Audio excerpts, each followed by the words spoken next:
जे षडयंत्र, हेराफेरी, निवडणूक जिंकण्यासाठी मोडस ऑपरंडी जी भाजपने निर्माण केलेली आहे, त्याच्या निवडणूक आयोग हा त्याचा भाग आहे. त्याच्याशिवाय भाजपला या निवडणुका जिंकता येत नाहीत. मागच्या वेळेला तुम्ही पाहिलं, जे निवडून आलेले लोकसुद्धा आश्चर्यचकित झाले की मी कसा निवडून आलो म्हणून. नमस्कार, मी संकेत आणि आपण पाहत आहात मुंबई आउटलुक.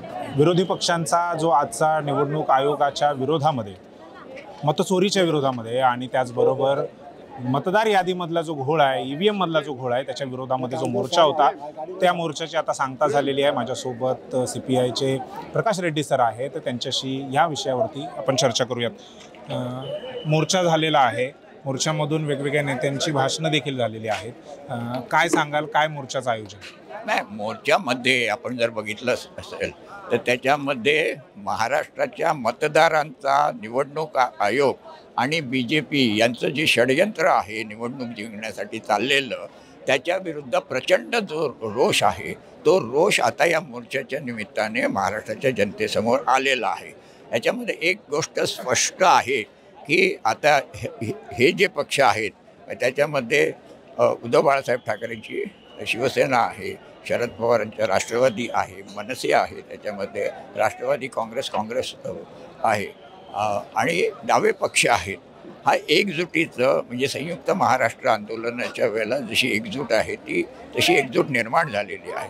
ही लोकशाही वाचवण्यासाठी आणि संविधान वाचवण्यासाठी एकजूट आहे. प्रश्न अत्यंत साधा आहे. आपण मतदान जे करतो ते मतदार याद्यांवर करतो आणि त्यामुळे मतदार याद्यामध्ये घोळ असता कामा नये. आता सगळ्या पक्षांनी म्हणजे भाजपने वेळोवेळी तिथे दुबार मतदार आहेत, एका ठिकाणी 400-500 मतदार आहेत, अस्तित्वात नसलेले मतदार आहेत, बाहेर न आलेले मतदार आहेत. म्हणजे संबंध महाराष्ट्रामध्ये सगळ्या कॉन्स्टिट्युन्सीमध्ये असा यादीत घोळ असलेला आहे. हे वेळोवेळी निवडणूक आयोगाला दाखवून दिलेलं आहे. निवडणूक आयोगाचं पत्र आमच्याकडे आहे, त्याच्यात त्यांनी हे मान्य केलेलं आहे. आता मान्य केलेलं असताना याच्यात सुधार होणं गरजेचं आहे. जर ती यादी तशीच असेल आणि जर हे घेतली गेली तर त्यात ते लोकशाही नाही.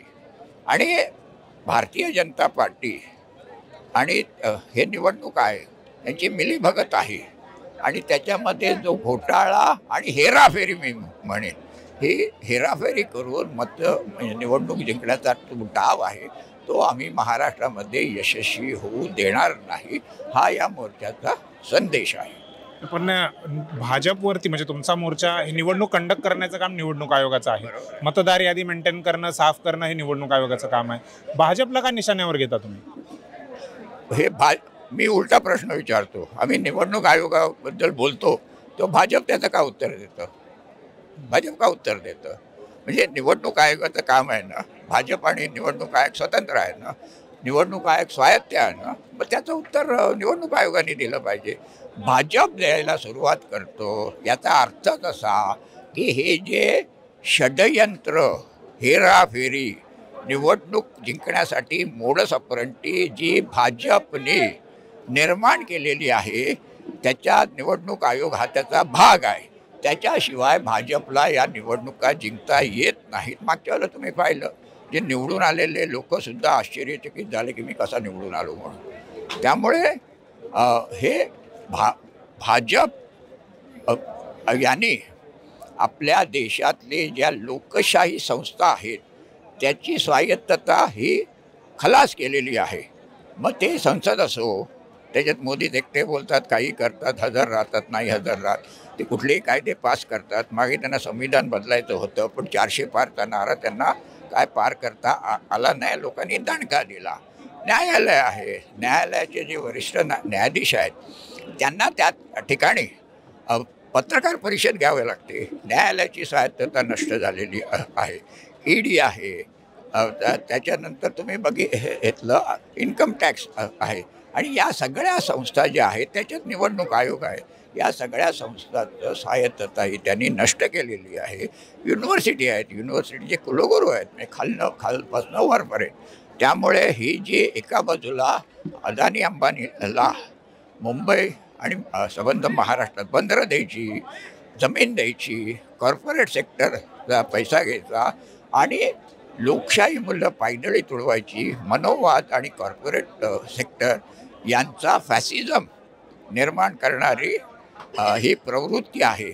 त्याला आजच्या मोर्चांनी दाखवून दिलेलं आहे की लोक गप्प बसणार नाहीत, लोक लढू शकतात. आपल्याला जे स्वातंत्र्य मिळालेलं आहे ते आंदोलनाने मिळालं आणि आंदोलनामध्ये लोकांनी गोळीबार घातला. त्याच्यामध्ये 10-10 वर्षे लोक तुरुंगात राहिलेले आहेत. महाराष्ट्राचं उदाहरण आहे. संयुक्त महाराष्ट्र डमडमच्या गोळ्या घातल्या गेल्या, 107 हुतात्मे झाले, परंतु मुंबई संयुक्त महाराष्ट्र ही मिळून घेतली. त्याच्यात कामगारांचा हिस्सा, कम्युनिस्ट पक्षाचा हिस्सा फार मोठा होता. आजसुद्धा याच्यामध्ये डावे पक्ष, भारतीय कम्युनिस्ट पक्ष याच भूमिकेमध्ये घेऊन सामील झालेले आहेत की हे मनोवादी फॅसिस्ट आणि कॉर्पोरेट जे षडयंत्र आहे ते निवडणूक आयोगाला हे करून स्वायत्तता नष्ट करून निवडणुका जिंकण्याचा प्रयत्न करते. ते आम्ही हाडून पाडल्याशिवाय राहणार नाही. धन्यवाद मुंबई आउटलुकशी बोलल्याबद्दल.